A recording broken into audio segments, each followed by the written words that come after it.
Assalamualaikum warahmatullahi wabarakatuh. Selamat malam. Saya Kapolres Sumeneb AKBP Anang Hardianto SIK mengucapkan terima kasih dan selamat atas terselenggaranya kegiatan dialog interaktif ini terkait dengan masalah keris. Kita jadikan keris bukan hanya sebatas barang atau benda, tapi kita jadikan sebagai nilai-nilai estetika yang ada. Kita jadikan bahwa keris ini merupakan warisan dari budaya, di mana dari UNESCO sendiri sudah mengakui bahwa keris merupakan warisan budaya. Nantinya ke depan kita sebagai generasi muda, sebagai generasi penerus tidak akan lupa dengan sejarah, tidak akan lupa dengan keberadaan keris, di mana menjadikan kita introspeksi diri bagaimana nilai-nilai yang terkandung di dalamnya dari dulu sampai dekat sekarang masih bisa dilestarikan dan kita tingkatkan atau kita jaga bersama. Selamat melaksanakan kegiatan dialog. Terima kasih kepada semuanya para narasumber. Terima kasih sekali lagi. Assalamualaikum warahmatullahi wabarakatuh. Selamat berjumpa pemirsa. Saat ini saya lagi bincang-bincang kedatangan tamu yang istimewa ini. Kebetulan di posko pengamanan Lebaran tahun 2026 Polres Sumeneb. Jadi saat ini Polres Sumeneb menunjukkan sebentuk kepedulian lah terhadap bagaimana pelestarian budaya dan bagaimana memahami tentang nilai-nilai kebudayaan yang ada di Kota Sumeneb ini. Lebih-lebih Kota Sumeneb tercinta ini sejalan dengan memiliki branding bahwa Sumeneb adalah kota keris seiring dengan lahirnya peraturan Bupati nomor 58 tahun 2025 di mana Sumeneb adalah kota keris. Seperti apa sih sebenarnya yang melatar belakangi Sumeneb menjadi kota keris dan begitu istimewakah keris itu bagi masyarakat Sumeneb? Sehingga kita perlu membaca bagaimana membaca dalam perspektif sejarah, bagaimana membaca dalam perspektif filosofis, dan bagaimana membaca dalam perspektif estetika dan filosofi lainnya. Oleh karena itu kita akan bincang-bincang dan kita kedatangan 3 narasumber yang sangat luar biasa ini. Kebetulan di samping kiri saya Bapak Tajul Arifin, seorang sejarawan. Jadi beliau dikenal sebagai sejarawan yang memang selama ini intent berbicara tentang sejarah Sumeneb. Dan nanti kita akan mencoba membedah dalam tanda petik, kita akan menelanjangi seperti apa perjalanan sejarah yang dimiliki oleh masyarakat Sumeneb tentang keris itu sendiri. Saya sapa dulu, selamat malam Pak Tajul. Wah, senior saya ini. Santai aja Pak Tajul. Nah, kebetulan di samping kanan saya ini RB Abdurrahman, salah seorang sesepuh keraton. Saya tidak tahu jabatannya sesepuh karena disepuhkan atau mungkin karena memang usianya sudah usur ya. Barangkali usia. Karena usia. Nah, beliau juga seorang pemerhati keris yang sangat luar biasa. Nah, kemudian narasumber kita yang ketiga, saya sapa. Selamat malam Pak Helmi. Oke. Jadi paling lain sendiri dan diantara kami bertiga ini beliau orang yang paling muda. Ya, jadi beliau pemilik Helmi Art Museum yang sekaligus kurator nasional yang beberapa waktu yang lalu lolos di Kementerian Kebudayaan Republik Indonesia. Baik. Biar tidak tambah penasaran saya langsung tanya ini. Jadi pertama dari sejarawan dulu ya, karena mengenal sesuatu tanpa kita harus tidak mengenal sejarah. Kata Bung Karno, jangan pernah melupakan sejarah. Tetapi tanpa kita memahami jejak-jejak peradaban sebuah bangsa, sejarah itu tidak akan pernah kita baca.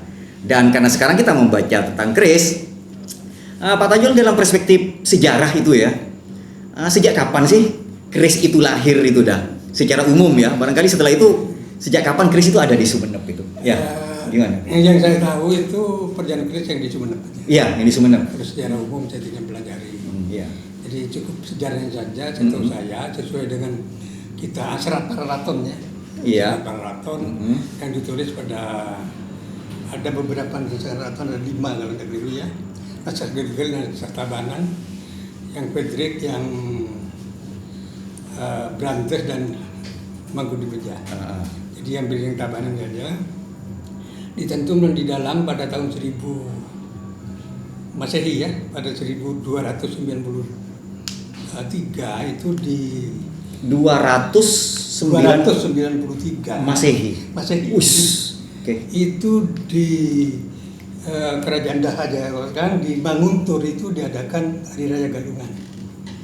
Nah, di sana itu wilayah itu di Sumeneb atau tidak? Bukan di Daha. Daha, oke. Kediri. Ya, masuk Kediri.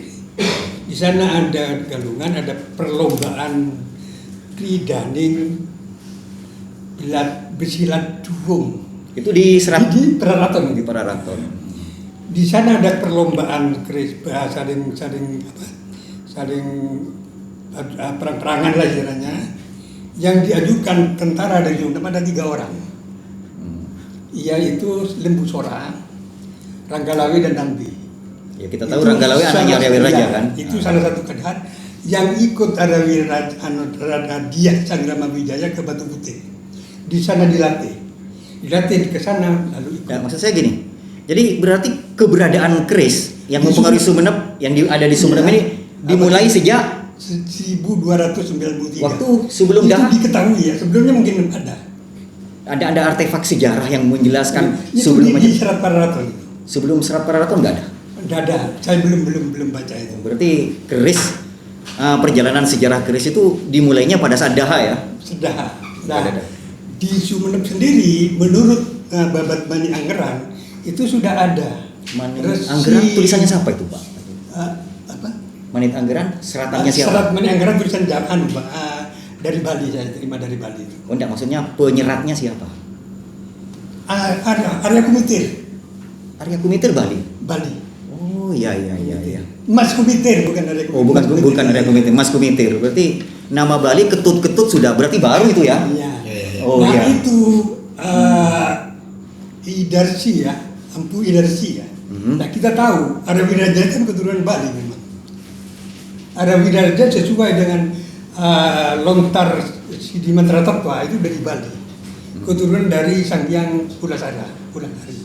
Dari namanya berarti Arya Wiraraja bisa besar di Dan Jawa. yang kan nama aslinya kan Bangwang Arya Banyak Wide kan. Dari Bali. Jadi turunnya sampai Bubarada, ada saya punya cicilannya itu. Jadi saya baru tahu sekarang itu nama-nama Ketut, nama-nama apa itu berarti baru ya? Iya, jadi putra Namin Anggelan. Oh iya. Sidi Mantra terus ke Bubarada. Oke.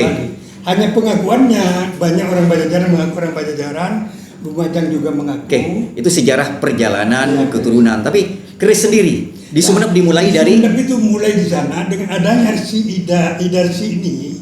Saya tempohari dapat dari. berarti pasca Wiraraja. Di waktu Wiraraja. Jadi Sumenep baru ada keris di waktu Wiraraja. Waktu Raja diketahuinya, sebelumnya saya tidak tahu. Tidak ada catatan. Oh. Nah, setelah itu pada tahun 1380 waktu pemerintahan Wikramasubudi Subudi itu mengundang Brahma Raja dari Bali, membuat keris di sini dan orangnya itu dinamakan disebut Begawan Empu Kayu Manis. Begawan Empu Kayu Manis. Oke. Begawan Kayu Manis. Saya sampai sini cut dulu ya. Jadi karena sejarah ini kan berkaitan. Apakah memang ada catatan-catatan? Kus, saya lebih enaknya panggil Kus saja ya. Kus Bang aja. Memang ada catatan. Tadi Pak Tajul menyampaikan bahwa dimulainya karena Pak Tajul tidak menemukan, jadi belum tahu tentang sejarah keris. Jadi Pak Tajul memulainya dari Arya Wiraraja. Apakah di kalangan Delem misalnya, di kalangan keraton ada sejarah keris pra Wiraraja misalnya, Kus? Ya, menurut para sesepuh keraton, Iya. memang dimulai sejak zamannya Arya Wiraraja. Namun beliau-beliau itu tidak mencipta sendiri, ya, tidak mencipta sendiri. Barangkali empunya itu mengundang. Namun sejak Pangeran Adipodai atau Adirasa itu mulailah mencipta sendiri, walaupun banyak kolaborasi dari Bali dan sebagainya, sehingga Pangeran Adirasa atau Adipodai sendiri itu mencipta, salah satunya adalah yang berbentuk kujang atau carancang seperti kujang karena kiblatnya ke Pajajaran. Demikian dimulai sejak zamannya siapa? Gini Gus, menurut catatan sejarah Sumenep ini dipemerintah oleh Wiraraja pada saat itu Singasari. Jadi Pak Tajul berarti tidak menemukan sejarah keris di zaman Singasari. Iya, zaman Singasari itu. Wiraraja zaman Singasari. Kan sebelum Wiraraja dipindah ke Sumenep, kan di Singasari pasti ada keris sudah. Saya kurang tahu, pasti ada. Oh pasti ada ya. Gimana menurut Pak Helmi? Karena waktu itu. Bentar dulu. Menurut Pak Helmi gimana? Terima kasih. Assalamualaikum warahmatullahi wabarakatuh. Waalaikumsalam. Salam seni dan budaya. Ada hal menarik yang resonansi yang bisa saya rasakan dengan adanya Perbuk 58 tahun 2025 ya. Iya. Dan branding Sumenep Kota Keris. Maka ketika di zaman itu Sumenep sebagai kadipaten, di saat itu ada keris. Sudah ada keris. Sudah ada keris. Sebelum Sumenep Kadipaten, ada nggak keris di Jawa? Ada. Ada. Yang Pak Helmi ketahui sejarah tertua? Ada. Bentar. Ya. Jadi sejarah tertua itu begini ya. Jadi kalau kita melihat dari beberapa prasasti di Jawa Tengah seperti prasasti Humanding, prasasti Dauku, nah, kita bisa lihat di situ bahwa awal mula pusaka keris itu dipakai untuk membebaskan tanah Sima atau tanah untuk tempat peribadatan. Jadi konteksnya pada waktu itu salah satu peralatan yang dipakai itu memakai keris. Jadi sudah ada. Jadi di eranya Sailendra, bahkan di beberapa relief di candi yang ada di Borobudur itu sudah ada keris. Demikian pula dengan seperti yang tadi disampaikan oleh teman-teman narasumber, yang ketika kita bicara Daha ini kan adalah Kediri. Iya. Jadi Kediri ini punya hubungan sejarah yang sangat erat dengan Singasari, di mana di situ menurut yang saya tahu ya dari beberapa literasi sampai ada pertumpahan darah sehingga lahirlah kemudian Majapahit. Dan di sini kemudian sampai pada puncak seni di keris yang kemudian keris itu berpamor, karena pada sebelum-sebelumnya ini dalam periode sesi keris ini dikatakan di era Kabudan. Jadi di situ Era Kabudan. Era Kabudan itu periode Sebelum Majapahit berdiri. Kan Itu namanya sebelum kalau di Majapahit, keris, kan? ya. Ah. Itu namanya Kabudan kalau di keris. Menurut Pak Helmi, sebelum Majapahit berdiri, Madura khususnya Sumeneb sudah menjadi wilayahnya atau enggak? Sebelum Majapahit sudah menjadi wilayahnya Singasari. di Sumeneb, ya. Ini gimana, Pak Tajul? Sungguhnya gini ya, kalau bicara keris sejak awal itu sudah jauh sebelum prasejarah itu, dalam prasejarah sudah ada dari Dongson India ya. Ya, tapi kan tadi Pak Tapi Tajul saya- tadi mengatakan belum tahu dan belum Nah, menemukan sejarah. Maksudnya gini, Nah, gimana? yang saya keluarkan di sini kalau yang sebelum itu tidak saya dudukan, yang dudukan adanya di Sumeneb. Masuknya keris ke Sumeneb Berarti menurut Pak Tajul masuknya keris ke Sumeneb saat Wiraraja. saat Wiraraja. Jadi sejarah keris sebelum itu Tapi sebelum Wiraraja di Sumeneb ada kerajaan ya. enggak, saya bicara keris dulu. Iya. Nah, Itu kalau memang ada kerajaan di Sumeneb menurut Pak Tajul, ada keris nggak di kerajaan itu? ada tapi Nah, ini dia yang bikin saya bingung juga tapi ini. tidak tertera di dalam itu karena di kerajaan di Sumeneb itu hanya satu. Kalau tidak tertera kerajaan sebelum tidak tertera tertulis adanya keris. info dari mana itu? Kalau kerajaan itu di Prasasti Mula Manurung. Prasasti Mula Manurung. Berarti kalau kerajaan kan selama ini kita maaf ya, Gus maaf juga Pak Iya, Helmi. iya. Jadi selama ini stigma kita, pola pikir kita, ketika ada kerajaan pasti ada keris. Saya tidak tahu ya, pasti ada keris. Nah, ketika memang sejarah keris di Sumeneb menurut Pak Tajul sebagai sejarawan ya, memulai keris itu di zaman Wiraraja, gimana menurut Gus Mang ini? Ya, memang betul. Begini, kenapa tidak ditulis? Karena pada saat itu tidak ada empu yang khusus. Ya, tadi disampaikan yang membuat tidak di Sumeneb tapi dibuat di Jawa kan menurut Sumyan itu. Ya, artinya mengundang Mengundang, ya. mengundang di sini. Itu kalau sudah zamannya masih Adipodai atau Adirasa. Tetapi sebelum itu tidak ada para empu yang tertera dan tertulis. Ya, sehingga catatan-catatan tentang keris itu tidak ditulis. di situ. Nah, saya sekarang kebetulan Pak Kolektor ini. Pak Kolektor ilmu itu ya. Nah, jadi itu tidak tertulis Pak Helmi. Ya, tidak tertulis. Nah, kemudian untuk menentukan bahwa keris itu Prawiraraja, Pak Helmi punya artefaknya enggak? Begini ya. Koreksi dulu. Maaf saja koreksi dulu Ya. Tertulis Pak. Di gimana? area Wiraraja tertulis ada di tulisan Lah iya, teman yang keras. iya bentar. Saya luruskan menurut Gus Mang tadi. Oh, iya. Jadi catatan tulis. Kalau menurut Arya Wiraraja kan tadi Pak Tajul kan sudah menyampaikan bahwa perjalanan sejarah keris itu Pak Tajul mengatakan bahwa mulai dari era Wiraraja. Ya, betul. Nah, sebelum itu Pak Tajul tidak punya catatan, betul kan? Tapi resi pembuat keris zaman Wiraraja itu ada. Lah kan sudah disampaikan tadi oleh Gus Mang, resi pembuat keris Pembuatnya. Iya, empunya maksudnya. Iya, ada. Nah, saya tanya Pak Helmi, ini karena berkaitan karena ini biar pencerahan kepada generasi muda. Jadi keris menurut Pak Tajul tadi dan Gus Mang juga adanya catatan pada saat Arya Wiraraja karena tidak ada catatan. Pak Helmi punya artefaknya nggak Prawiraraja atau Majapahit sebagai kolektor keris bisa dibelikan nggak? Artefak yang saya bawa ya, biar Ini Bukan. mudah-mudahan menjadi edukasi. Iya. Pertama, Itu keris era siapa Pak El? ini bukan menurut keyakinan saya ya, Iya. tapi ini bisa diuji lab. Ya, Iya. bisa diuji lab. Jadi dengan keris-keris yang minimal panjangnya sekitar 23 cm seperti ini, Ah.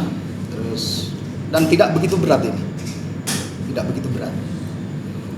Ini adalah keris poteran, Itu putaran. Pra Majapahit. poteran ini. Pra Majapahit. Ya, Itu bisa dibuktikan dengan uji lab. bisa dibuktikan dengan uji lab. Oke. Karena begini, kenapa saya mengatakan ini pra Majapahit? Karena ketika Singosari runtuh, Iya. maka Raden Wijaya itu Mhm. ya meminta suakanya ke sini, ke Sumeneb, Iya. ya, kepada Arya Wiraraja. Ah. Dan ahli strategi perang, juga teknik bagaimana di lapangan, ini belajarnya kepada Idarsi. Berarti keris yang Pak Elmi pegang ini adalah artefak di zaman sebelum Majapahit berdiri, berarti Iya. di zaman Singasari dong. Sebelum Singasari. Tapi saya bilang putaran, ini kan bingung juga saya ini. Makanya, jadi ini sebagai bahan edukasi, artefak ini saya bawa.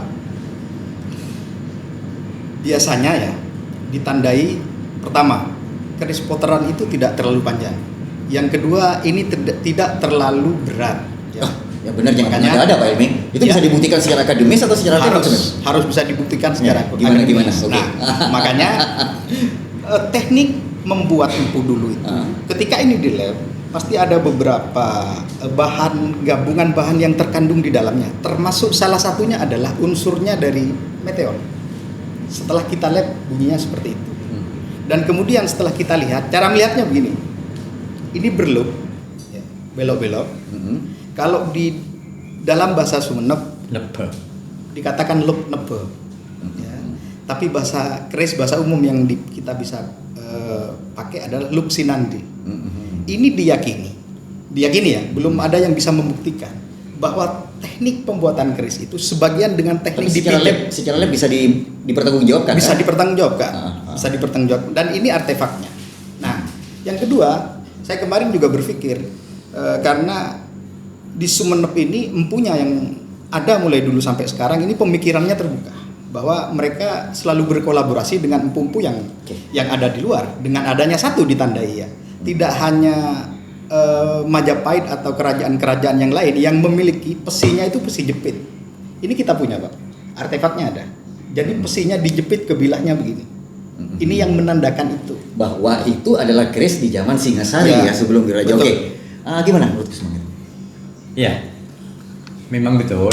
Hmm. Cuman seperti yang telah saya katakan tadi, keris muncul di Sumeneb itu sejak zamannya Adipodai atau Adirasa. Dibuat Iya, sendiri di Sumeneb. Dibuat sendiri di Sumeneb, sehingga sejak itu muncullah para empu-empu yang sampai saat sekarang yang berakhir tahun 1887. Wis. Empu yang ada di Sumeneb. Kalau kita hitung kurang lebih ada 29 sampai 30 orang empu yang betul-betul menjadi pembuat keris yang bertuah. Seperti Bangkalan cuma 4, Sampang 4, Pamekasan 4, 5 Pamekasan 9, tapi 1 diakui Sumeneb karena Pakong berbatasan. Tapi memang UNESCO itu tidak salah tempat. Sumeneb adalah 29 empu yang membuat keris atau mencipta keris secara dengan produksi yang bertuah, mempunyai tuah atau berkekuatan gaib. Demikian. Baik. Jadi keris itu di samping sebagai sebuah produk kebudayaan, di dalamnya juga ada sebuah nilai seni yang mengandung estetika. Nah, jadi barangkali sebagai sejarawan nih Pak Tajul ini ya. Kan kita tahu macam-macam keris yang ada di Sumeneb itu, mulai dari warangkanya sampai agemannya ya, itu berbeda-beda. Jadi bisa nggak dalam sejarah itu, karena Sumeneb ya, ada periodisasi nggak?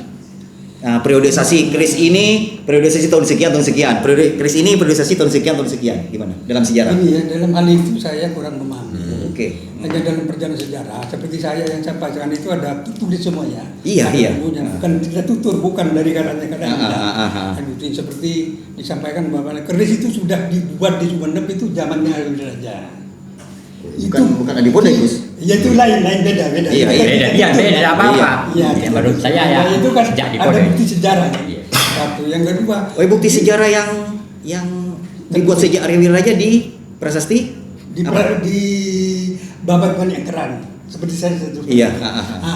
Di Babat apa? Begawan Brahmaraga pada tahun 1380 zamannya Panembahan Wirakrama Subudi itu datang lagi Begawan Brahmaraja ke Sumeneb, tadi terputus kan, ke Sumeneb, langsung ditempatkan di Kombeng. Itu ada. Ya, Lontarnya ada? sebentar. Di Pandai Purnajiwa yang nulis itu. Wah, Nah, iya, ada. iya. Di sana di Kombeng disebut Pujuk Cebaya. Di Begawan Kayu Manis. Itu pada periode tahun 1390. 1300-an. Wirakrama, bapaknya di Podai. Itu sudah membuat keris. Oke. Jadi itu catatan sejarah. Oke. Ya, bukan. Iya, catatan sejarahnya. Yang saya tanyakan ini sejarah periodisasinya, bentuk dan karakter keris itu apakah ada dalam catatan Pak Tagir? Kalau saya tidak mempelajari itu, saya tidak mempelajari, hanya sejarah perjalanan saja. Jadi bentuk Lah ya, kalau sejarah perjalanan kan misalnya ya, saya ambil contoh. Ini periode perjalanan keris di era awal. Ini keris perjalanan di era kedua, ini era ketiga. Kan berarti belajar tentang perjalanan estetika sebentuk keris. Betul. Ya. Tapi saya tidak belajar. Oh, tidak belajar itu. Oke. Pak Hilmi bisa enggak ini ngasih gambaran periodisasi tentang keris itu? Jadi periodisasinya itu begini. Ada keris ini, ada beberapa macam keris ya. Kita masuk kepada estetika ya. Jadi sejarah estetikanya keris dan sejarah karakter dan bentuk Ya. keris serta pamor itu sendiri gitu ya. Karena keris itu bergabungnya nilai seni, ya, filosofi, dan juga aspek spiritual. Jadi ilmu tempa, semua seni itu ada di situ. Kenapa kemudian orang-orang Sumeneb itu mengatakan, ini eranya Sultan. Ya, nah itu yang saya maksud gitu loh. Ini eranya ini eranya ini itu kan. Era Sultan ini yang dimaksud adalah era Sultan Abdurrahman. Jadi di Sumeneb itu masa keemasannya adalah di situ. Sebelum itu Pak ini. Sebelum itu ada. Dari sejarah terpanjang era estetikanya dan pamor keris diawali dari mana menurut Pak ini? Kalau estetika yang kita anggap dari bahannya itu bagus, pamornya juga bagus, materialnya juga semuanya bagus. Jadi era Sultan Abdurrahman ini. Sebelumnya Sultan Abdurrahman? Ada beberapa artefak yang kita Ya seperti yang tadi koleksi. yang saya tunjukkan Ya. yang putaran itu. Jadi kalau yang putaran itu bahan materialnya masih bahan material lokal. Jadi pamor, kata orang kerisan, belum begitu bior. Pasca era putaran yang artefaknya Pak Helmi tunjukkan itu ada nggak? Ada. Seperti apa? Ada. Tapi tetap saja ini eranya Benwaju, ya. Kan menurut Anda tadi kan pendek-pendek kan keris, produk ya, awal ya. ini Benwaju. Cuma kita harus teliti betul ya melihat keris ini. Karena dapurannya ketika ini melihat lurus itu ada 60 jenis lebih. Hampir sama ini dengan brojol, Pak. Oke. Cuma ini dapurannya adalah Jakalola. Kenapa Jakalola? Karena kalau di Sumeneb itu dikatakan abubung, ada geger sapinya. Itu yang membedakan mana keris yang dipakai oleh bangsawan dan mana yang tidak dipakai oleh Secara bangsawan. estetika zaman putaran dengan Benwaju. Ya, Benwaju. Benwaju ada perbedaan nggak?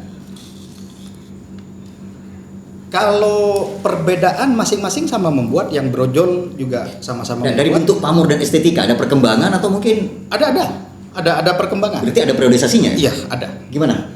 Ya, begini. Kalau saya tuturkan ya. Iya. Jadi keris itu mempunyai 7 kategori. Nah, ini dia nih. Ya. Yang pertama adalah tua. Artinya keris itu mengandung kekuatan gaib. Yang kedua adalah sepuh. Artinya keris ini adalah betul-betul ciptaan empu pada zaman dulu. Artinya produksinya sangat Iya. lama sekali ya. Sepuh. Kemudian Ketiga? yang ketiga adalah besi. Kenapa besinya itu tidak walaupun beratus tahun tidak karat, karena besinya memilih.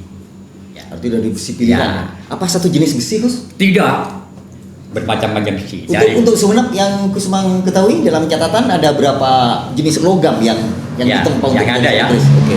Besi Pulosani, besi Malilo, Oke. besi Karangkijang, Us. besi Karangsemot, dan besi meteor. Nah, saya lanjutkan tadi. Yang selanjutnya adalah tangguh. Yang dimaksud tangguh ini era siapa? Nah, nih sejarah ini estetika. ada anunya masing-masing, artinya tandanya masing-masing. Cuma itu rahasia ya, tidak diketahui oleh para kolektor-kolektor yang banyak kerisnya. Itu ada rahasianya. Ini zamannya siapa ini? Eranya siapa? Oh, ini eranya Panembahan Somala. Ini Bahkan eranya sejarawan pun sulit untuk mengetahui. sulit. Karena itu merupakan pelajaran pribadi. Gimana ini? Ya, pelajaran pribadi. Betul ya? Ini Oh iya iya iya. Ada satu Ya. dalam istilah sejarah itu ada Yoni dan Ya, sebagainya. oke. Yoni. Berarti walaupun sejarawan sulit juga ya? sulit. Tidak mempelajari. Bukan tidak, kan sejarawan bisa mempelajari Pak Tajul. Tapi Masa kalau- sejarawan tidak mempelajari itu? Tapi kalau pada saya Pak, silakan aja tanya. Oh iya, karena nah ini kan. Jadi artinya tidak semuanya sebuah peristiwa itu tidak bisa dipelajari karena semuanya adalah perjalanan sejarah, perjalanan waktu, bahkan ada artefak, ada apa dan Iya. semacamnya. Nah, terus Saya teruskan lagi. Oke, nah. Kemudian bentuk. oke. Sekarang pamornya semarak dangdut ya. Nah, Tapi bentuknya kurang bagus. Kan tidak dibaca oleh orang. Jadi itu selain yang ada seperti itu periode apa itu? Panembahan Somala. Wah, berarti sudah ini ya. Iya. Nah, setelah bentuk, kemudian pamor. Artinya pamer. Pamor itu artinya pamer untuk mengetahui isi gaib di dalam bilah keris itu. Oh, berarti bisa terbaca dari situ. Iya, bagi yang tahu bisa. Ini kan sering tanya pada saya ini. Ya. Tapi yang sering ditanyakan yang mahabbah, enggak tahu. Nah, ini pemirsa, ternyata keris itu mengandung sejuta misteri yang barangkali perlu kita pecahkan, tidak cukup hanya di Ini dalam para sejarahnya. kolektor sekarang seperti ini banyak kerisnya, tetapi tidak tahu meneliti dan membaca. Yang diajukan cuma bagaimana mahabbahnya, bagaimana ini. Ya, Itu cuma. walaupun tidak semuanya Ya, Walaupun termasuk tidak sampean semuanya. kalau punya mungkin kayak gitu. Sama-sama Pak Ajul aja lah, jangan sama saya ini. Nah, oke. Di samping ada estetika. Jadi keris yang tersaji di depan saya ini saya jadi ya bingung dan kurang tahu ini. Ini kalau dalam catatan sejarah Pak Tajul ya. Iya. Karena sebagai sejarawan lah Pak Tajul ini. Kalau bentuk-bentuk yang seperti ini nih misalnya bisa ditebak nggak era siapa itu Pak Tajul? Seperti yang saya sampaikan, Ya. kalau saya membuat semua ditampung, tidak mampu otak. Oh, gitu. Jadi saya pun sejarahnya tadi terpotong kan. Jadi setelah era Brahma Raja tadi, Begawan Kayu Manis dan Kotoran itu tadi, kemungkinan ada kaitan dengan itu, saya tidak tahu itu. Itu setelah itu ada lagi peristiwa keris yaitu zamannya Joko Tole. Keris Kandengan. Ya, Itu ada. Keris kandengan yang ada di sini nggak? ada. Mungkin ada ya. Setelah Kandengan itu ada pada zamannya Kerajaan Pajang Hadiwijaya. Padang Hadiwijaya sekitar tahun berapa itu? Sekitar tahun 1600 Kalau 1600 sebelum Panembahan Somala. jauh di atasnya. Nah itu Raja Joko Tingkir Hadiwijaya kehilangan keris Sangkelat. Joko Tingkir itu Madura apa Jawa? Jawa dulu, dari Jawa dulu. Katanya tadi kita bicara keris Sunda. Sebentar. Oke. Ya, jalannya ke Sunda.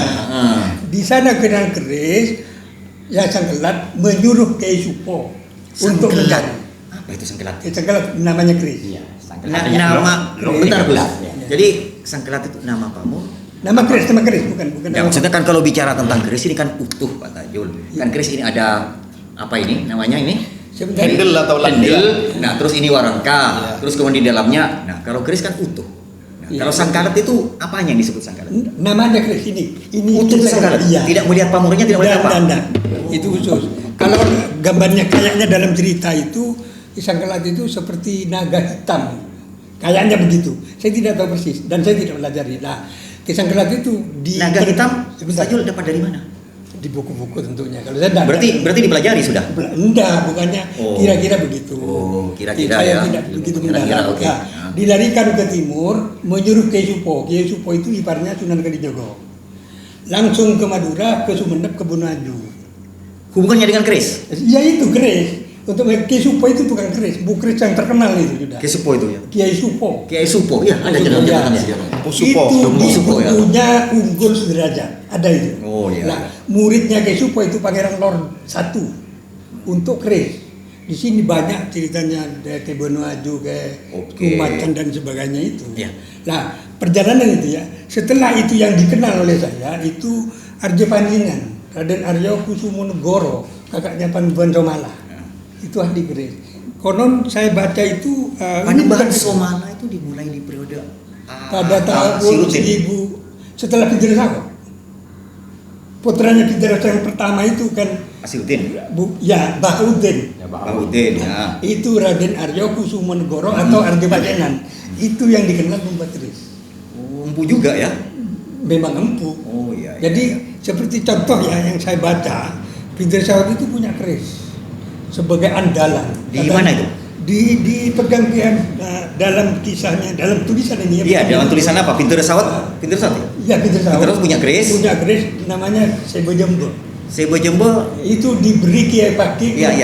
Kiai Fakih kan mertuanya. Maksudnya keris itu di dalam catatan itu di mana kami bisa mendapatkan barangkali sebagai edukasi ini? Iya, itu saya tanyakan pada ahli keris dan ada orang keluarga keraton, siapa yang pegang, katanya ada yang Beda bukan, maksudnya penjelasan tentang keris itu di dasarnya apa secara literasi? di literasi Di mana? tulisan dan di sastra banyak lah. Di Werdi Sastro di Puput Sumenep Ada di sana. bahwa Di Sinal Patah ada banyak. gimana? Iya Bos. Benar. Apa itu apa Sebo Jembo, namanya? Sebo Jembo. Sebo Jembo itu Sebo Jembo. keris Iya. dari Kiai Fakih kepada Pinter Sawat, setelah itu gaib, tidak ada cerita Tidak ada karena tidak diturunkan kepada anak fotonya. Bisa hilang ya. Ya. Tak hilang diambil kolektor seperti Pak Helmi bisa jadi ya di Ya, sini kurang tahu ya, mungkin nggak ada. Mampahnya. Kalau saya ada. Mungkin tidak tahu. Bahkan ada keluarga keraton mengatakan Oke. ada yang pegang sekarang. Oke ya, kalau itu sih urusan lain ya. Kita membaca keris Sumenep sekarang. Jadi dari awal kita sudah membicarakan tentang sejarah perjalanan dan barangkali nanti pemirsa bisa menyimak seperti apakah sih. Karena kadang-kadang sejarah itu ditulis oleh penguasa. Bahkan kadang-kadang juga sejarah itu tanpa artefak, tanpa hal literasi, tanpa lautan dan semacamnya, dalam tanda petik akan menghasilkan keburaman dalam catatan sejarah. Namun sejarah estetika dalam keris itu ada periodisasinya. Kita kembali, Pak Helmi sebagai kolektor.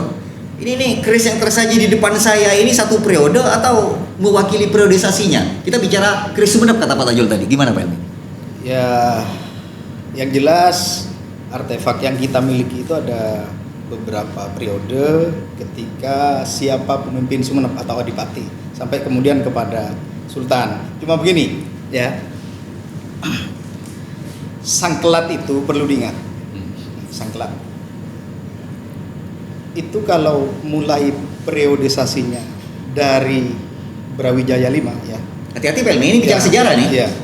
Dari Brawijaya 5 atau misalnya dari ketika Sunan Kalijaga terus kemudian disambungkan kepada Panembahan Sumolo, itu spasi waktunya sangat jauh. Panjang. Sangat jauh ya. Ingat. Karena Sunan Kalijaga ini jadi yang tercatat dalam sejarah bahwa di era di masa Wali Songo ini di Nusantara ini mulai disebarkan agama Islam, kan begitu. Nah, sementara Panembahan Sumolo artinya Panembahan Sumolo dan orang tua beliau adalah Pinter Sawat. Ini Islam sudah tumbuh subur di sini. Nah, terkait dengan keris sangkelat, sangkelat itu adalah nama dapur, Pak. Jadi nama bentuk keris ya. Dan itu Luk 13. Dapur sama bentuk keris. Bedanya di mana nih? Dapur dengan bentuk keris itu sama. Sama. Ya, cuma saya membahasakan agar bisa lebih gampang untuk dicerna. Oke. Bentuk itu adalah dapuran atau Dapuran, bentuk oke. begitu. Bukan dapur untuk masak ya. Iya, sementara stigma saya kan gini, dapur maksudnya tempat menempa keris itu. Bukan. Ini dapurnya. Itu namanya besaleh. Iya.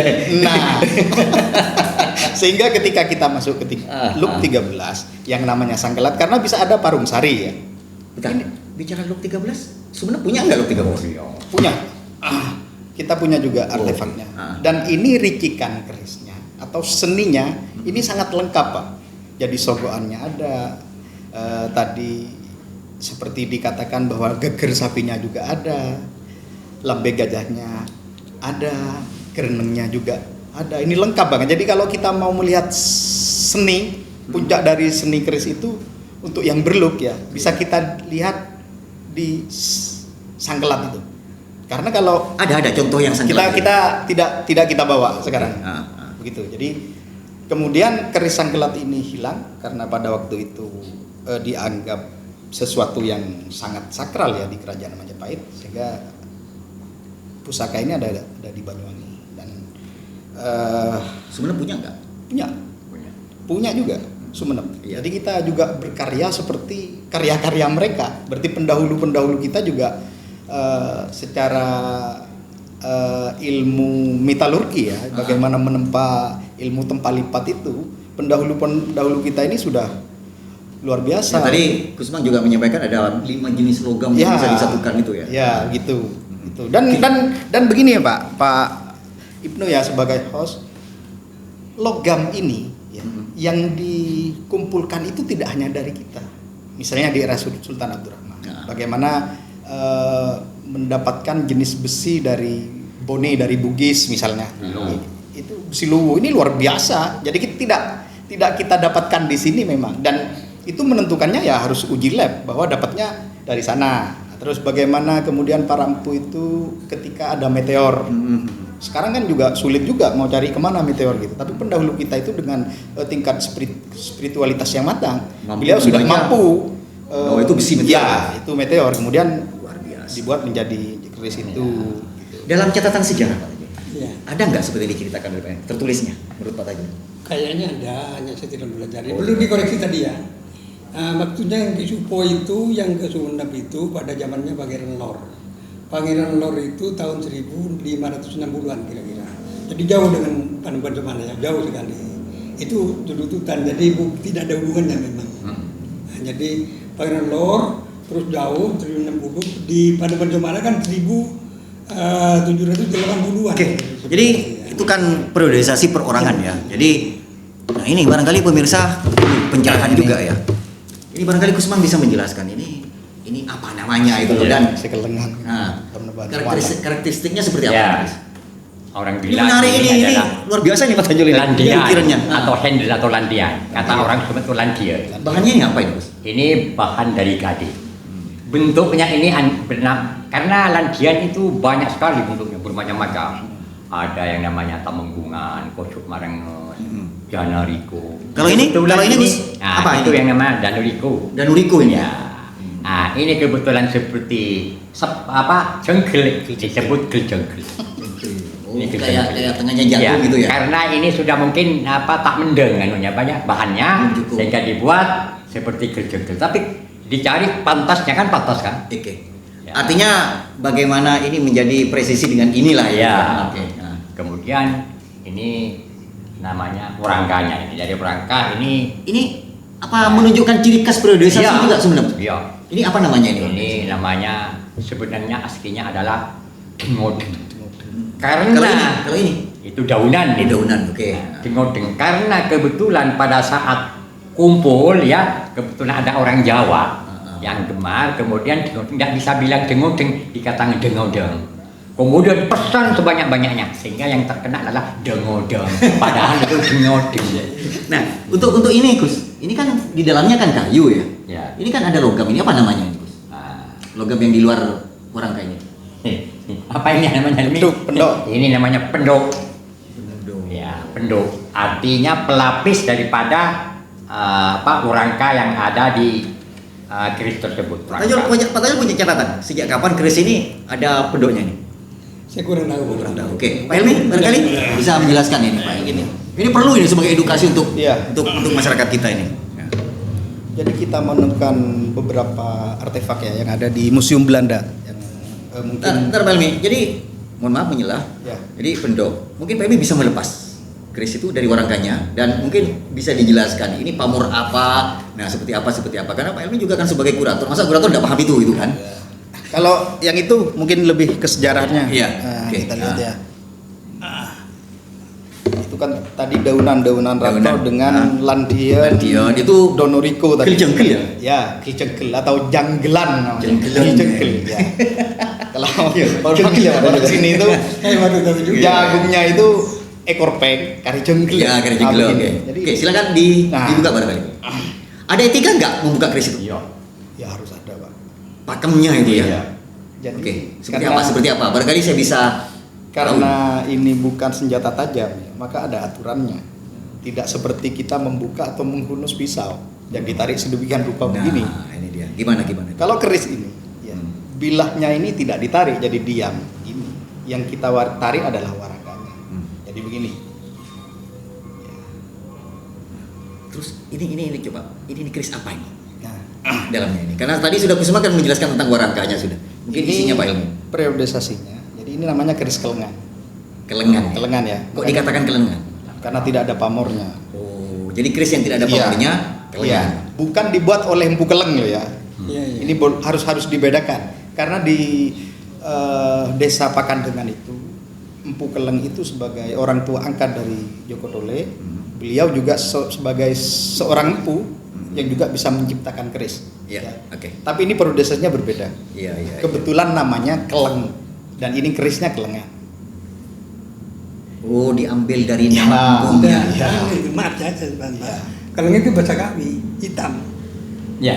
Nah, ini kita tidak bicara tentang epistemologi bahasa Pak Tajul. Kita berbicara tentang kenapa keris ini dinamakan kelengan gitu kan ya. Berarti karena pembuatnya namanya Bukan. Bukan. Bukan. karena apa? Warnanya Bukan. kelang hitam. Karena ini keris kan tidak ada pamornya. Oke. Ya.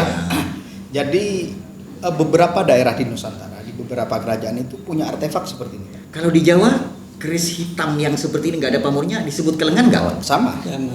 Berarti itu dari Madura dong? Sama. Bukan. Tidak, sama-sama. Sama. Apakah? Karena hitamnya ya? Karena hitamnya Oke. saja. Nah. Jadi karena hitamnya, makanya kita harus jeli betul dalam melihat bentuk atau ricikan keris. Atau kalau orang kerisan itu terbiasa mengatakan pasikutan. Nah, karena nanti pasti berbeda keris Sumenep dengan luar Sumenep. Nah, Satu, iya nih. bentuknya bagaimana? Jadi di sini ada condong lelehnya, ada kemiringannya berapa derajat. Ini akan memberikan arti, ya, filosofi yang berbeda. Jadi keris yang agak miring misalnya, atau keris yang kemiringannya tidak terlalu miring seperti Pasopati dan macam-macam, itu berbeda nanti filosofinya. Makanya kita dalam melihat keris ini harus jeli betul. Itu kan keleng. Ya. Ada yang look ya. Jadi saya gini. Ini Itu- benar ini. Itu Saya- berpamor. Ya. Ini benar saya. Ya, didorongnya pakai ini. Pakai sini ya? Didorongnya. Ya, didorong gini. Didorong gini ya. Ya, ini pakai pemirsa. jempol. Jadi cara membuka Didorong. kerisnya didorong pakai gini. Ah, gini. Terus kemudian Dan ditarik. tarik. Weh. Nah, secara unsur keselamatan juga begitu. Ketika bilahnya ini diam, Ini Pak Ilmi. Ini kan ada pamornya tapi tidak ada looknya ini. Apakah ini juga dinamakan kelengan? ini bukan ini begini makanya. Keris Ketika kelengan melihat nggak? keris, ya. Gitu. Keris ini adalah akulturasi. Ya, jadi dalam perkerisan itu begitu. Akulturasi. Ini kalau bentuknya, ya dapurnya, ini namanya sapokal. Sapokal ini adalah milik Bugis atau Sulawesi. Cuma bahan dari Sumenep. Jadi ketika Sultan Abdurrahman dalam catatan ditulis punya hubungan baik dengan di sana dengan Sulawesi. Bugis ya, dengan Bugis, ini artefaknya. Jadi ternyata pendahulu kita itu sudah terbiasa. Jadi membawa bahan dari sana mungkin terus dibuat atau bahan dari sini Itu dibuat. pernah di sana. dilakukan uji lab nggak? Bahwa itu Kita- besi dari Sulawesi atau dari mana? Jenisnya berbeda, Pak. Oke. Ini ada beberapa lapisan, ada beberapa warna yang ada di sini. Ini keris apa namanya? Ini namanya junjung derajat. Pamornya. Berarti saya keliru dong kalau menyebutnya ini kelengan. Keliru karena ada pamornya. walaupun tidak ada looknya. Iya, keliru. Jadi Ya. kalau keris walaupun tidak ada looknya terus ada pamornya berarti itu bukan kelengan. bukan kalau sepanjang masih ada Ini pamornya. saya bukan mengerti kelengan. pemirsa, ternyata luar biasa sekali bagaimana makna-makna yang terkandung di dalam keris, bahkan dari segi pamornya aja sudah memiliki hal yang sangat luar biasa sekali ini kan. Nah, menurut Pak Tajul pernah punya catatan jenis tentang warangkah, karakteristik warangkah sejarahnya? Seperti yang saya tuturkan tadi, dengan adanya saya diundang ke sini tambah wawasan pada saya. Jadi kembali pada keleng itu sudah jelas saya sampaikan. Itu kan bahasa kami hitam. Ya dari bahasa kan Iya, kita paham. ya Maksudnya makanya keris kalau sudah tidak ada pamornya dianggap adalah ya kalau yang sudah dari tadi kita bicarakan itu Pak Tajul. Jadi, nah ini karena dalam catatan sejarah Pak Tajul bukan belum menemukan ya, masih belum belajar ya tentang itu ya. Nah, ini ada berapa jenis untuk jenis warangka keris? Ini daunan, terus ini apa Pak Elmi? Mohon izin. Di gudeng dengan udangnya. Berarti saya harus. Oh, jadi ketika jenis memasukkan warna. gimana? Jenis. Ya sama dengan yang tadi. Oh, seperti ini? Ya, itunya aja yang digerakkan. Saya masukkan. Atasnya Oke. aja. Nah, ini pemirsa cara memasukkan kembali keris. Nah, Itu ada filosofinya Pak Ibnu, jangan sampai keliru. nanti kita akan bicara filosofi. Barangkali Kusman ada berapa jenis yang Kusman ketahui? Ya. Dari ini daunan, terus ini apa namanya tadi? Dengudeng. Daun-daun ya. Terus barangkali. Ya, saya anu saja. Oke. Jadi di Sumenep yang pertama kali menjadi tempat atau rangka keris adalah yang bernama Jurigen. Ada di sini. Jurigen ada di sana, ada di etalase. Ya, Oke, ya betul gimana? Setelah Jurigen itu daunan. Daunan itu ada dua macam. Jurigen itu periode siapa? Panembahan Somala. Panembahan Somala. Sebelum itu Gus? Sebelum lagi? Sebelum itu sebelum warnanya? itu dari pintu Saot dan sebagainya itu selalu tempatnya berbentuk jurigen atau gabilan. Gabilan itu kolaborasi dari orang Kadiri Jawa dan Sumenep. Pertama yang dicari ada jurigenan. Oke. Kemudian daunan ada dua macam, daunan raja dan daunan gember. Daunan gember ada agak kembung. Terus kemudian periode pintu Saot. Hah? Pintu Saot? Pintu Saot itu jurigen. Jurigen. Ya. Pasca pintu Saot?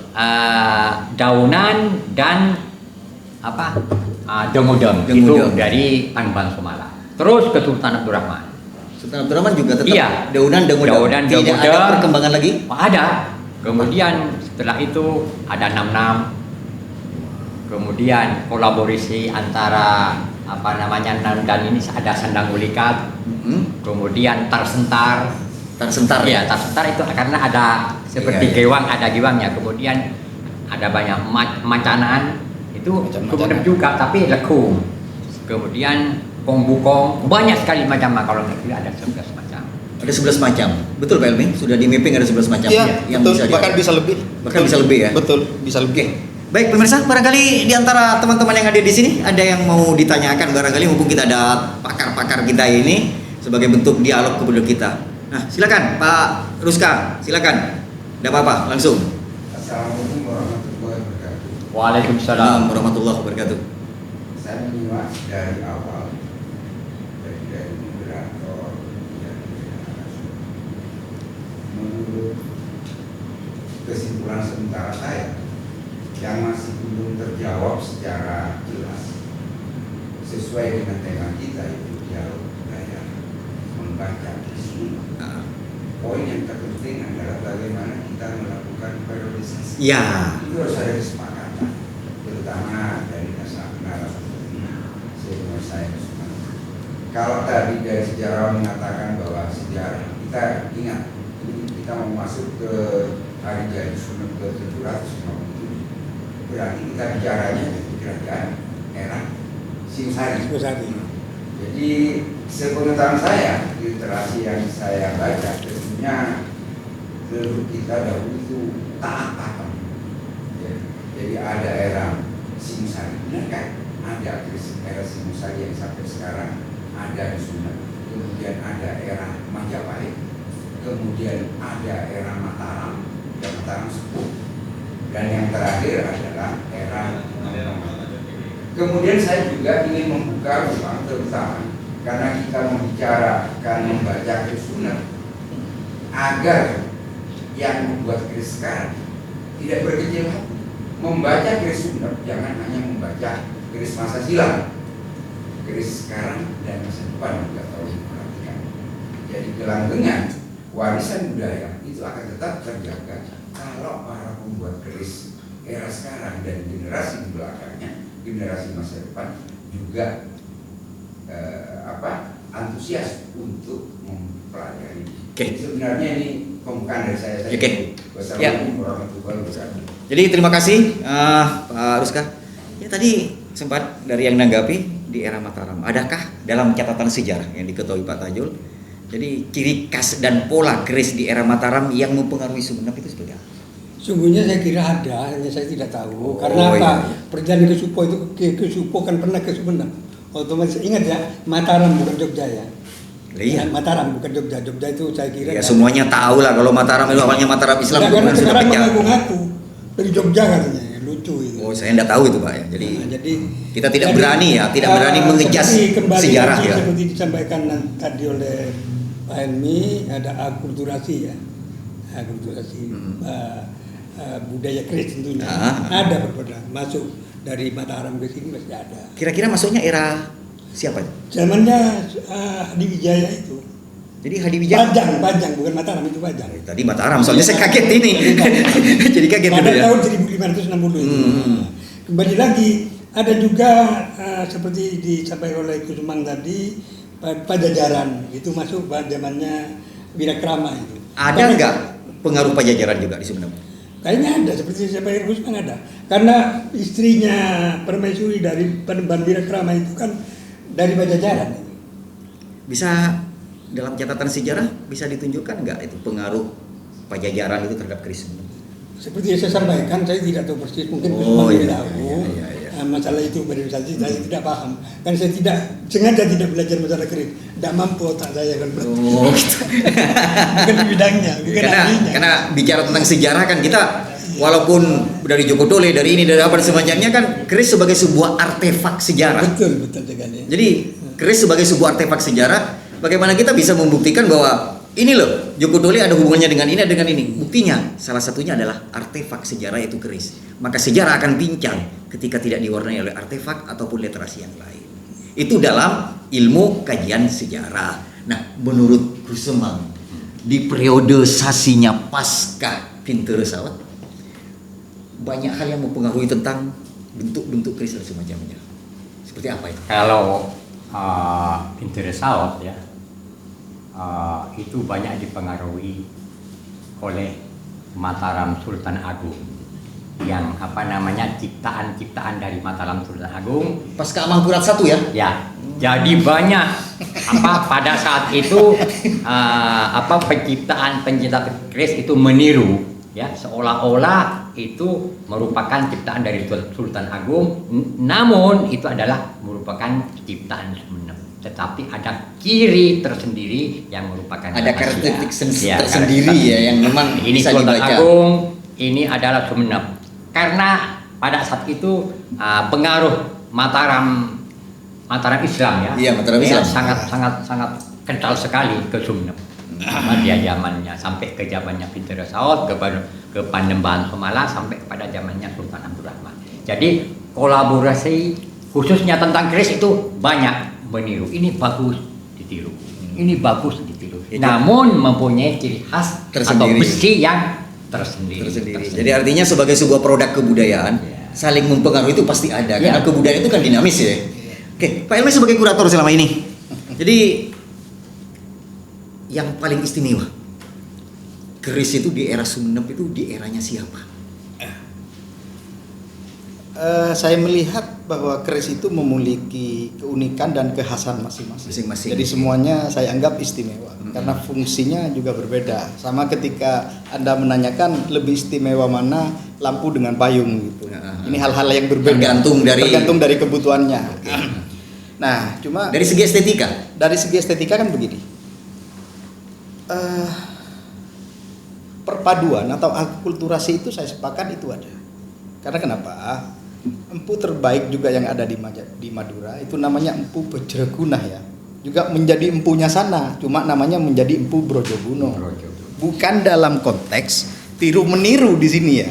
Cuma karena bawaan empunya ketika Brojoguno ini membuat pusaka dengan bilah yang sangat katanya orang Sumeneb parcuke. Jadi dia gagah. Pasikutannya gagah. Terbawalah ke sana gitu. Bukan tiru meniru ini memang, tapi bawaan empunya, karakter yang dibawa oleh empunya itu mempengaruhi karena memang satu empu dan ini juga menjadi empu terbaik di sana loh, yang kita punya di Madura. Jadi karakter personal dari pencipta pasti ada, entah itu keris, entah itu karya sastra, entah itu ukiran, pasti karakter personal itu mempengaruhi itu ya. Oke, Kusumang, seiring dengan berjalannya waktu ya, jadi kita sudah banyak berbincang tentang keris, tak mungkin lah kita membahas tentang filosofi antara keris yang satu dengan yang lainnya karena waktu memang terbatas pemirsa. Dalam konteks era modern, kita tahu bahwa Sumeneb ini dikenal dengan empu terbanyak sedunia yang sudah diakui oleh UNESCO ya. seiring dengan berjalannya waktu dalam kacamata Kusuma, seperti apa kreativitas para empu modern ini di Sumeneb? Begini, ya, seperti saya katakan tadi, Iya. bahwa sebenarnya keris itu di Sumeneb itu dibagi menjadi 2 golongan. Oh, yes. Yang pertama adalah golongan yang saya cetuskan tadi, yang saya narasikan tadi mengenai kategorinya yang ada 7 macam, Iya. dari tuah sampai kepada bentuk atau pamor. Nah, sekarang terciptalah yang namanya estafet daripada empu zaman dulu, sebagai tiruan dari para leluhur kita. Sayang jatuhnya ke Aing Tong Tong dan mana? Balongan. Terciptalah di situ. Cuma ada 3. Yang pertama adalah besinya yang bagus, sehingga seolah-olah Dalam konteks besinya- kekinian ya? Iya. Oke. Sehingga besinya itu menyamai dengan besi yang kuno. Juga pamornya. Yang pertama besi, yang 2 pamor. Bahkan pamornya itu lebih semarak dangdut daripada pamor yang lain. Ya, semarak dangdut. Pamornya. Artinya ada improvisasi, terus ada perkembangan bagaimana karya atau produk kebudayaan dalam segi pamor itu sudah berevolusi ya. Bahkan pamor-pamornya itu cara menatanya itu lebih jelimet sekali. Itu. Jadi yang pertama adalah besi, yang kedua adalah pamor, yang ketiga bentuk. Jadi bentuknya memilih dengan bentuk-bentuk kontemporer. Kalau bentuk ini begini, cuma 3 itu. Sehingga mempunyai nilai jual yang sangat tinggi. Tetapi nilai tuahnya, gaibnya, Boleh dibilang tidak ada walaupun tidak semuanya. tapi seninya Luar biasa. bahkan itu tidak semua orang itu membeli keris atau memahar keris itu tanya mahar apa kira-kira. Kalau maharnya ditanya, oke, ini kira-kira gaibnya bagaimana, tidak ada. Nggak ada sekarang ya. Nggak ada. Pak Hilmi sebagai kurator, jadi apakah ada pakem pamor yang harus dilahirkan oleh seorang empu? Jadi begini, di keris itu ada namanya buku, atau kalau dulu kita bahasanya adalah manuskrip, itu Dharma Kepandaya. Ini yang biasanya dipakai oleh empu, ya. Karena bisa saja empu-empu yang ada sekarang, kalau saya menyebutnya 3 wilayah ini menjadi daerah industri keris.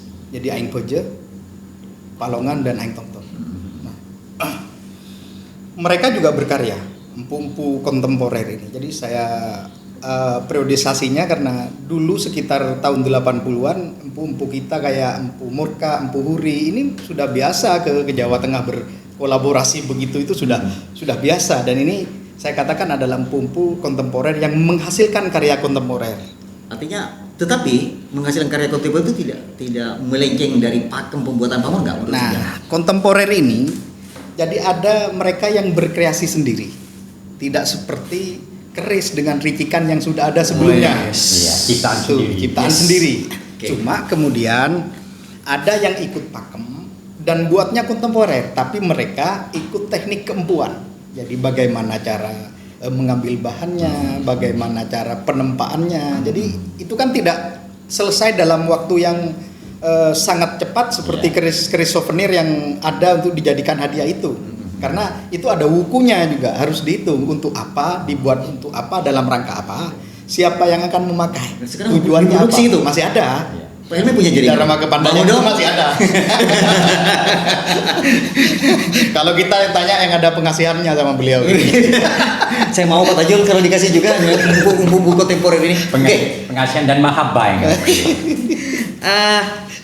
Di luar Sumeneb, empu kontemporer ada nggak? Ada. Dan proses penciptaan atau produk kebudayaannya seperti keris ini polanya sama dengan Sumeneb nggak? Menurut kacamata kurator? Bisa saja yang sama, tapi bisa saja berbeda. Artinya begini, yang saya katakan sama adalah cara membuat atau menghitung wukunya, misalnya ya. Tapi bisa saja berbeda karena material yang digunakan pasti juga berbeda.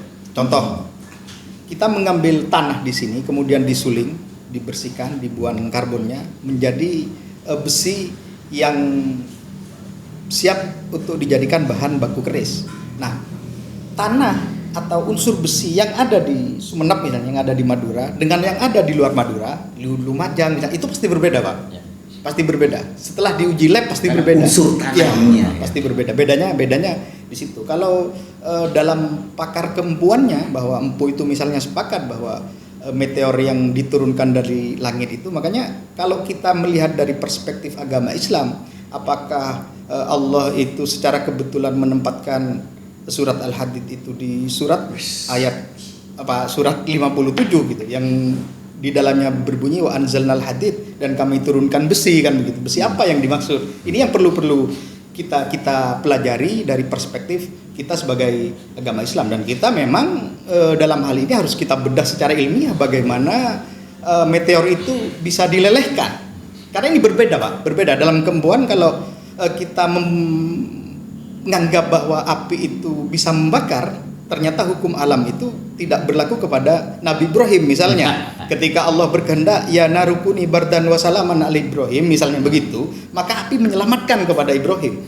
Kan begitu. Justru nanti kita ketika tidak melakukan kajian yang saintifik dan juga akademis ya, sertai dengan artefak yang harus akademis, maka kita akan menganggap itu satu banyolan.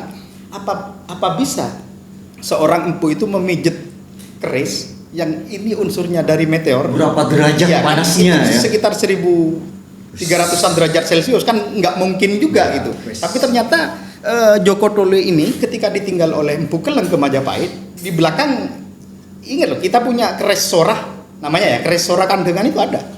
dan itu dibuktikan dengan apa bahwa keris itu tidak ditempa pakai palu tapi pakai Ada tanda-tanda khususnya, Pak. Ada sidik stempel jari ya? sidik jari. Iya. Wis.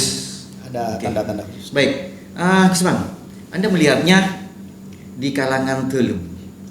Jadi keris-keris yang diproduk di bilik-bilik keraton itu ada berapa jenis yang Gus mengetahui? Kalau jenisnya itu bermacam-macam, Macam-macam. Cuman empu yang dipakai oleh jenengan telum Iya. itu kalau Panembahan Sumala itu adalah yang namanya Kiai Berumbung. Jadi seorang empu yang diundang ke keraton atau raja atau penguasa memberikan besinya pesan. Bentuknya seperti ini dan panjangnya seperti ini, tapi isi raja yang mengisinya. Yang kedua adalah dari Sultan Abdurrahman yang namanya Kiai Cetranala keturunannya. Tetap suatu peristiwa bahwa Sultan Abdurrahman itu memesan kepada Kiai Cetranala tidak cepat selesai. Tetapi setelah Sultan itu datang ke rumahnya menagih, kemudian Kiai Cetranala itu mengambil keris yang masih panas. Ini Pak, umpamanya kita secara tidak bahasa Madura yang ini, kerisnya ini masih dalam keadaan dibakar. Ini masih belum selesai setengah jadi. Oh sudah, kasih lagi bakar lagi yang Nah, setelah dibakar sampai meleleh, Sultan Abdurrahman ngambil sendiri. Nanti bentuknya gini kan ya, seperti ini bentuknya. Dengan keris atau besi yang panas yang meleleh itu, Sultan Abdurrahman dengan membijitnya, nanti eluknya seperti ini atau bumbunya seperti ini ya sudah.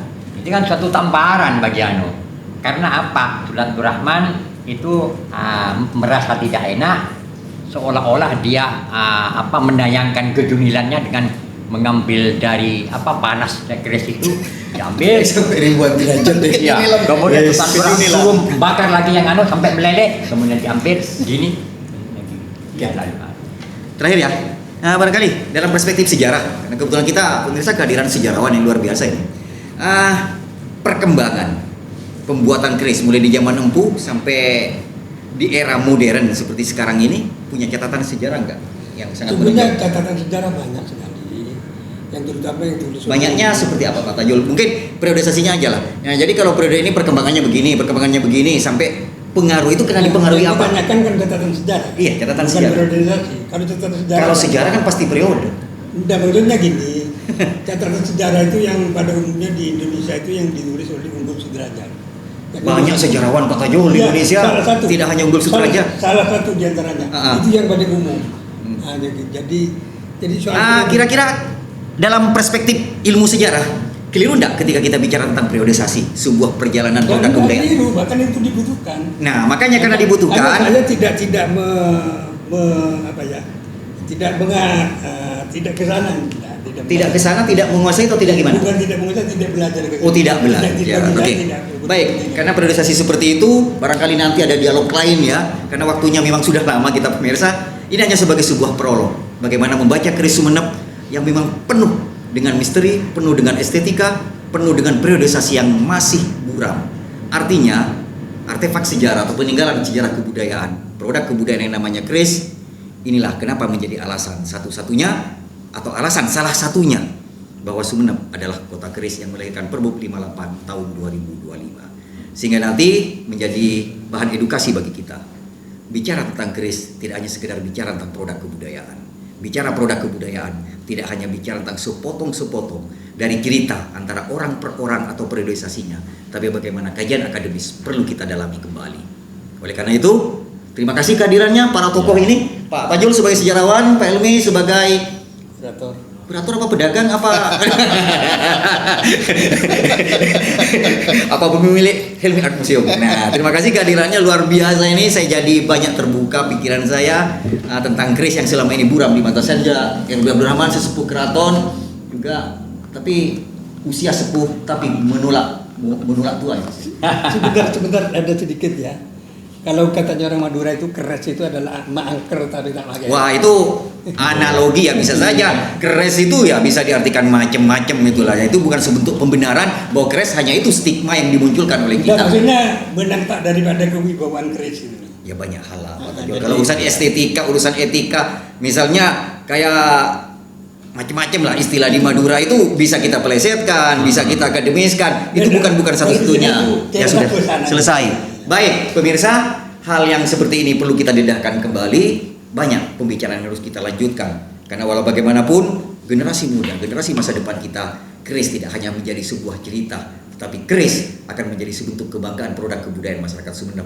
Lebih-lebih, kita sudah memiliki tugu keris yang memang sudah masuk Museum Rekor Indonesia sebagai keris terpanjang di Indonesia. Akhirnya saya Ibnu Hajar, mohon maaf ada hal-hal yang kurang berkenan, sekali lagi mohon maaf. Mari kita lestarikan produk kebudayaan dan mari generasi muda kita ajak untuk mencintai budaya kita dan menjadi pelestari dan juga bisa melanjutkan produk kebudayaan yang kita miliki. Akhirnya saya akhiri. Assalamualaikum warahmatullahi wabarakatuh. Terima kasih.